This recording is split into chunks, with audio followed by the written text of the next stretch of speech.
love. Emma had always loved the circus, the colors, the energy, the way the performers seemed to defy reality. That evening, she sat in the packed tent, laughing along with the crowd as the clowns tumbled and played their part. One in particular stood out, a tall figure with a faded red suit and slow, exaggerated movements. His routine wasn't funny, but the audience still clapped. After the show, she walked home alone, cutting through the open fields behind the circus grounds.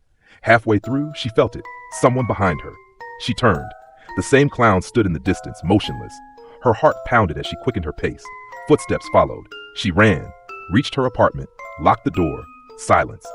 The next morning, she made lunch for work, the night before feeling almost ridiculous in daylight. Then she opened the door. On the doorstep lay a single worn glove. The living room. It was a perfect evening, the kind that made everything feel right. Tom sat on the couch, his wife curled up beside him, their two kids on the floor, half watching the movie and half playing with their toys. The smell of popcorn lingered in the air, and the soft glow of the television cast a warm light over the living room. Then he saw it. A lamp. It was in the corner of the room, where nothing should have been. The design was strange, familiar, yet wrong. His chest tightened, the warmth of the moment faded, and an unnatural silence filled the room. His vision blurred. And then he woke up.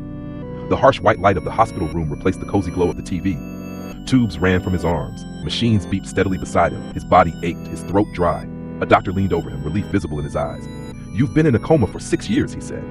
Tom tried to speak, but his voice failed him. His mind raced, struggling to separate memory from dream. But one thing was clear.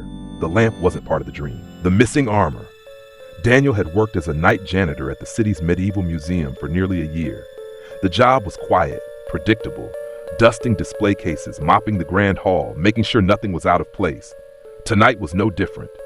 He wiped down the marble floor, glancing briefly at the row of knight armor standing along the wall. Then he froze. One was missing. His breath caught.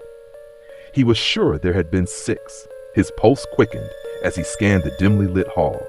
Then behind him, he heard a slow, deliberate rustling of metal.